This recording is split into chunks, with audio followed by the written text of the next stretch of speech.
Namaste, my name is Dipti Shah and I am from the Yoga Institute. Mindfulness has been the central theme in the yogic studies.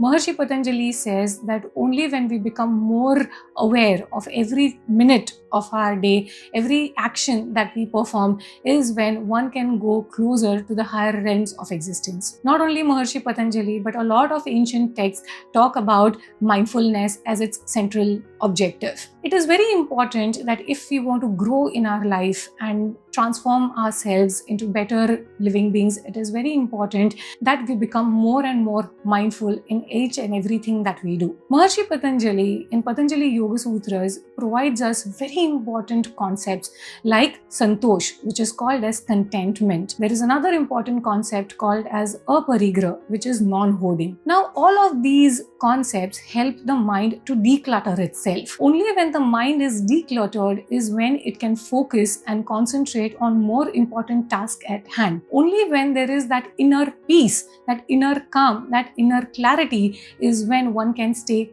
focused on a consistent basis for important tasks. So today I'm going to talk to you about the hidden power of doing less but yielding more. It's not about just doing more, but it is about adding value to whatever action, to whatever task we have been performing. So today, the technique that I bring to you is given by Vilfredo Pareto. It is named after his main name, called as Pareto Principle. It is also called as 80-20 rule. So what is this rule all about? So this rule wants us to cultivate the awareness that our 80% of our results come from 20% of the task. So how did this happen? Let me give you a background of it. Wilfred Pareto, he observed that 80% of his country's revenue came from 20% of the population. When he studied that in more depth, he could give more productive, more positive policy suggestions to the government as to how the country's revenue can be increased. So in the similar manner, how you and me can increase our productivity levels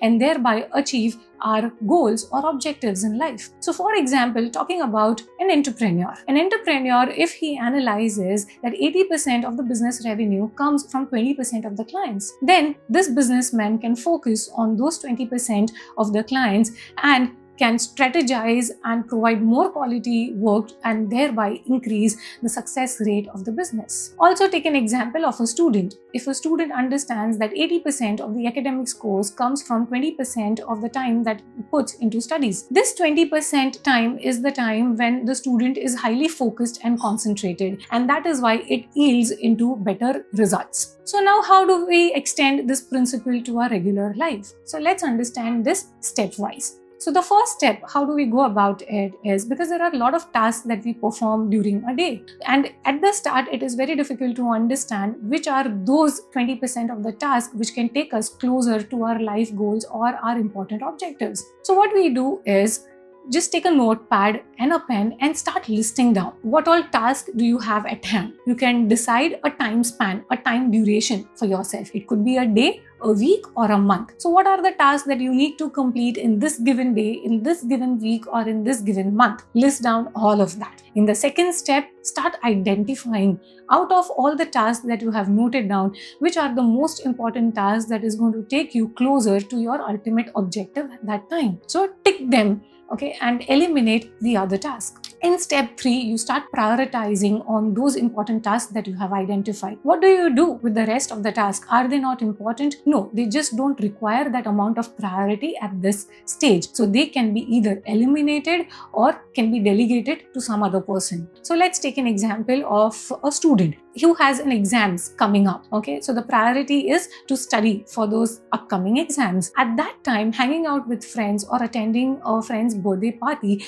becomes a not so important task. It's not a priority at this moment. So that can be eliminated. For a businessman, identifying those 20% of the important clients which he or she can cater to himself, pay attention to himself, and the other clients can be taken over by the other office staff. So in this manner, we can prioritize and we can channelize our energies to the optimum level. Now, this particular technique comes with its two pitfalls. So there are flaws. Every technique has, but if we identify it, we can work towards it and once again enhance the benefits of this technique. So what is the first pitfall? It is misidentifying those 20% of the task. Of course, at the start, we do not have much idea about which are the important tasks. So it is possible that we might misidentify those 20% of the task. So we need to accept here that it is a trial and error process. It's an iterative process. We have to keep doing it again and again, by which we train our mind to bring the clarity.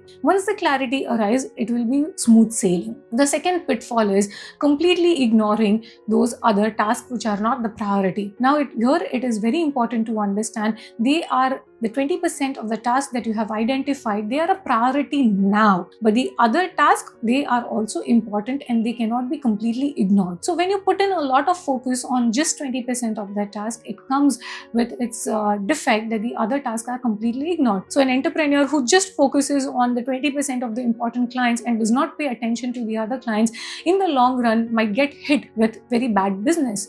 So it is just that for now, the priority is those 20% of the important clients, but you also pay attention to the office staff and supervise them as to how they are handling those other tasks or other clients. So with this awareness on both these pitfalls can help us to make the most of this technique. Mind you that if you do not prioritize your task for yourself, somebody else will do that.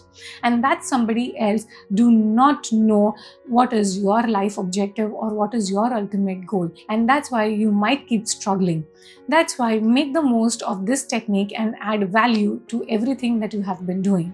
Access Nispand app for more such talks, for more such guidelines, which are going to act as a lighthouse for you to increase your productivity and thereby bring in success to your life. Thank you so much. Namaste.